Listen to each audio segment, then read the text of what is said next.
The Atlantic roars, but the silence on the shore is louder. August 1590. A heavy, suffocating fog rolls over the outer banks of what is now North Carolina. The surf crashes against hull timbers with a dull, heavy thud. Governor John White stands at the bow of the English privateer ship Hopewell, his knuckles white as he grips the salt-crusted rail. His chest burns. For 3 agonizing years, his body has been battered by war, storms, and sleepless nights of poverty in England, begging for ships, begging for the right to return to his people, to return to his daughter Eleanor, to his infant granddaughter Virginia Dare, the first English child born in the New World. Drop anchor. The captain barks through the mist. The heavy iron chain screams into the dark water. White doesn't wait for the longboat. His exhausted muscles scream from years of stress, but adrenaline overpowers the pain. He practically leaps over the side, wading waist-deep through the freezing, churning surf. The salt water stings his eyes, but he doesn't blink. He charges up the embankment, pushing through dense, thorny maritime forest that tears at his heavy woolen coat. Eleanor. His voice cracks, swallowed instantly by the windswept pines. Eleanor. John. We're back. No response. Only the hollow tapping of a woodpecker deep in the timber and the distant, mocking cry of a gull. He bursts through the tree line into the clearing of the Roanoke colony. Time has chewed this place. The crude timber palisade, built with such defiant hope in 1587, stands like the broken ribs of a giant beast. Weeds choke the thresholds. Wild vines snake up the chimneys. White drops to his knees in the damp dirt. His fingers brush a rusted iron spike, half buried in red clay. There is no smoke curling from the chimneys. No smell of wood fire or roasted corn. No children running to greet their fathers. A rush of sound hits White's mind, a ghost of memory. He remembers the laughter from 3 summers ago. He remembers Eleanor pressing little Virginia into his arms, whispering, "Father, bring us help before the winter kills us." He stumbles forward toward the cabins. The doors hang open on rusted hinges. Inside, dust motes dance in stray shafts of pale sunlight cutting through rotting thatch roofs.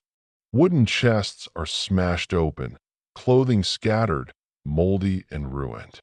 But there are no bodies, no bloodstained grass, no signs of a pitched battle. The sky above darkens instantly, bruised purple and black. A sudden, violent gust of wind howls through the clearing, whipping White's white beard across his face. He shivers, not from the cold, but from a creeping, primal dread. An entire village of 115 men, women, and children didn't simply evaporate. He sprints toward the heavy wooden palisade post near the fort's main gate. He stops dead. Carved deep into the thick cedar bark with a steady, deliberate hand are 5 capital letters. CRO. White's breath catches in his throat. He traces the deep grooves with a trembling thumb. CROATOAN.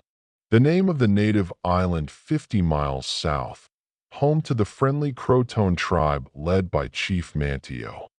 Before he left for England, White had a solemn agreement with the colonists.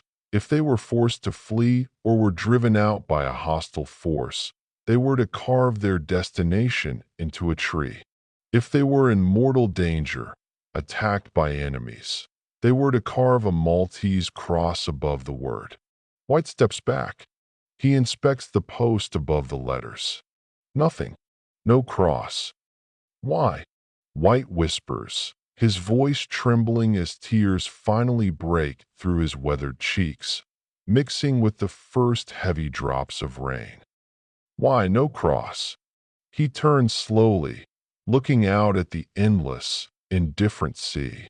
The mist swallows the horizon. 115 souls vanished into the green wilderness, leaving behind a single word and a terrifying void. What drove them out? Who forced their hand? And where do you run when the edge of the world is the only place you have left? The sea rejects them. September 1590. Gale force winds slam the Hopewell against hidden sandbars. Salt spray freezes on the rigging.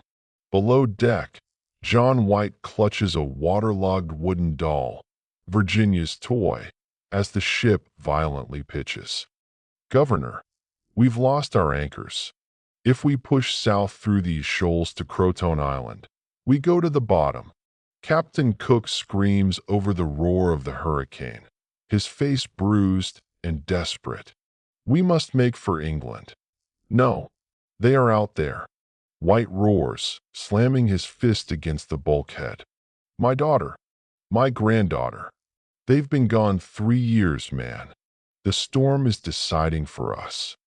With a heart shattering into sharper pieces than glass, White watches Roanoke Island vanish behind a wall of gray foam and blinding rain. He is forced away from the very people he swore to protect. The currents drag him across the Atlantic, leaving the mystery buried beneath centuries of wind and sand. Jump forward to modern history. The tension doesn't die, it festers. With a heart shattering into sharper pieces than glass, White watches Roanoke Island vanish behind a wall of gray foam and blinding rain. He is forced away from the very people he swore to protect. The currents drag him across the Atlantic, leaving the mystery buried beneath centuries of wind and sand. Jump forward to modern history. The tension doesn't die, it festers. The British National Archives, London. Fluorescent lights hum above a glass-topped conservation table. A pair of gloved hands carefully turns the brittle, yellowed parchment of White's original 1590 journal. Under a high-intensity ultraviolet light, dark patches emerge beneath the surface ink of White's map. For centuries, historians believed Roanoke was simply abandoned. But the UV scan reveals a hidden secret, an invisible patch of ink deliberately pasted over a drawing of an underground fort 50 miles inland, near the Roanoke River basin. Dr. Marcus Vance, lead historical archaeologist, leans in close, his breath fogging the magnifying glass. He feels an immediate chill, realizing this wasn't random. It was a concealed trail. Look at that, he murmurs to his research partner. They didn't just go to CROATOAN Island. Someone altered the map. Someone wanted rescuers to look in the wrong direction. Cut to present-day North Carolina interior. The dense, humid forests of Bertie County. Heavy machinery hums low in the background, but the real work is done by hand. Trowels scraping delicately against packed red clay. A young field researcher sweeps away loose dirt. There, nestled among prehistoric native pottery shards, lies a distinctive piece of 16th-century English borderware, a fragment of a drinking jug crafted in Staffordshire, England, bearing the physical marks of human desperation. Cut to a high-tech forensics lab. A scanning electron microscope hums. A computer monitor displays microscopic chemical traces on a brass ring found at the dig site. It's not trade goods, the lead scientist explains, pointing to a spectral analysis graph with wide eyes. This is watch parts. English clockmaker brass, filed down and reworked into native-style scraping tools. They integrated, or they were captured. Flashback, October 1587. The colony is starving. The corn harvest failed because of a severe drought, proven later by ancient tree-ring data from the region that shows the worst 3-year dry spell in 800 years. Inside a smoky, crowded cabin, Governor White's second-in-command, Ananias Dare, Virginia's father, paces the floor. His cheeks are hollow, his eyes sunken from hunger. "We have 2 weeks of grain left," Ananias says, his voice flat with despair. "If we stay, we bury our children before the first snow." Manteo said the Croatoan tribe would welcome us. A woman shouts from the corner, clutching a coughing toddler. "Why don't we go south? And what if the Spanish find us first?" Another man fires back. "Philip II's war galleys are hunting every English flag from here to Florida. If we stay together on the coast, we're a sitting duck for Spanish cannon fire." The screen tightens on a map spread over a barrel. A finger traces two diverging paths, south toward the sandy barrier islands of Croatoan, or west into the dark, uncharted river network of the mainland interior toward the powerful native town of Roanoke. Did they split? Did half go south and half go inland? Cut to historical accounts from the Jamestown settlers 20 years later in 1607. Powhatan, the powerful chief, looks coldly at Captain John Smith through the firelight. "I have seen men with pale skin," Powhatan warns through an interpreter, pointing toward the western mountains. "They live in houses with stone walls. They dress in strange cloth. But my father ordered them slaughtered because they brought iron weapons to our sacred springs." A sudden, chilling visual, a human skull resting on a shelf of dark stone inside a damp Appalachian cave, pierced by an iron arrowhead of English manufacture. Contradiction piles upon contradiction, turning every piece of evidence into an emotional puzzle.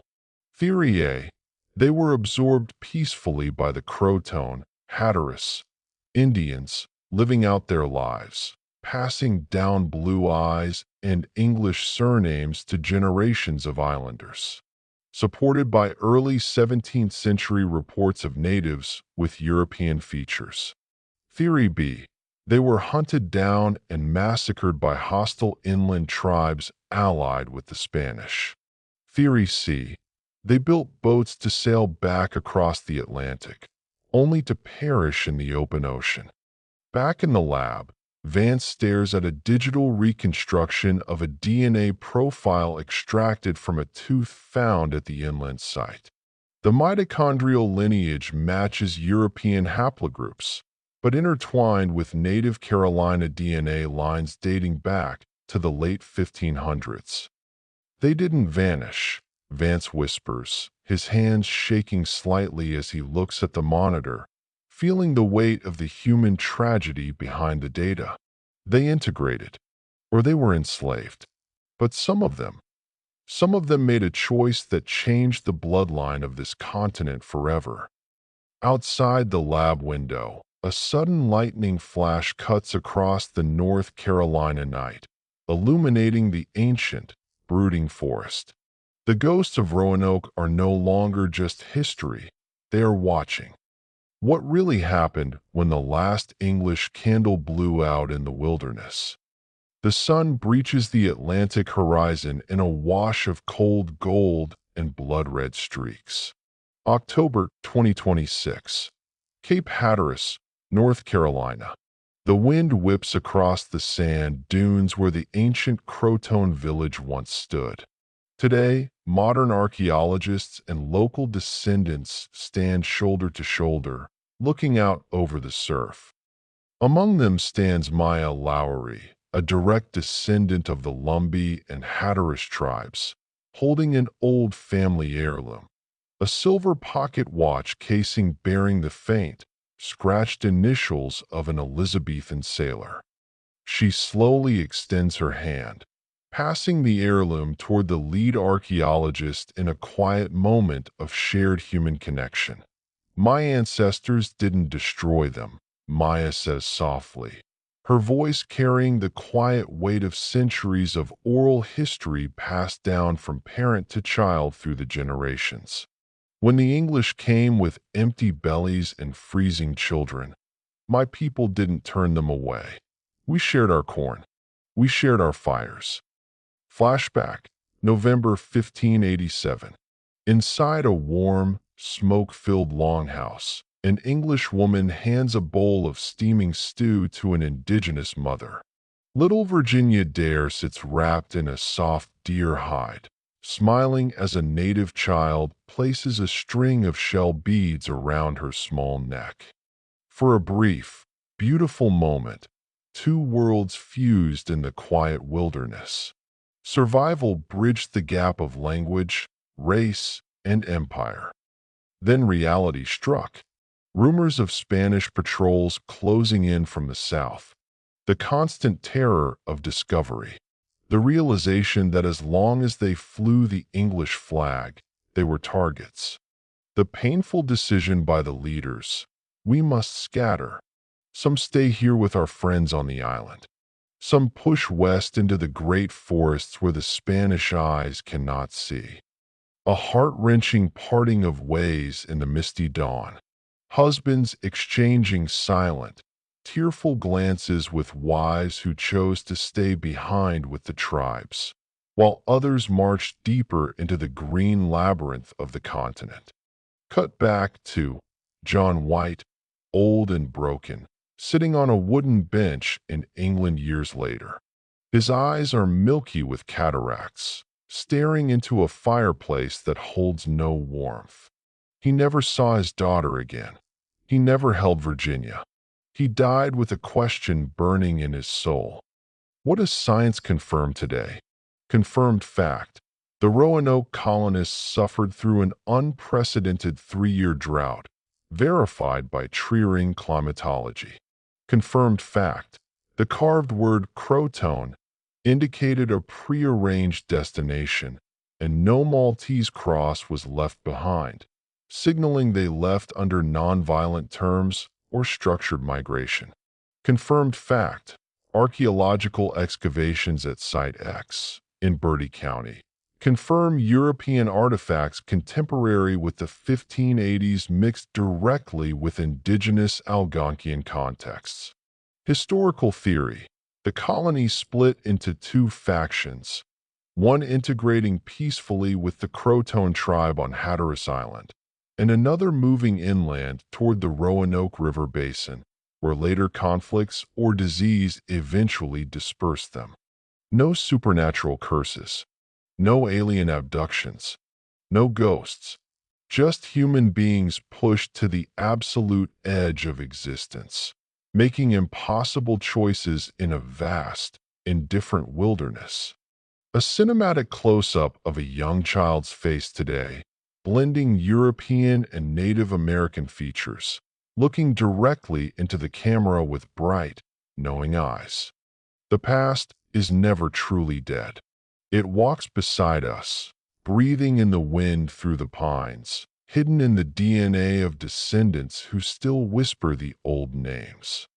The camera begins a slow, breathtaking upward crane shot, lifting away from the sandy beaches of Cape Hatteras, rising above the maritime forests, above the churning Atlantic waves. The landscape stretches out infinitely below, green earth meeting blue ocean, vast and timeless. The light softens. Shadows lengthen across the continent. The screen fades softly, leaving only the faint, glowing outline of the carved letters in the dark. CROATOAN. A final, haunting whisper echoes in the theater. Who are we when everything we know is taken away?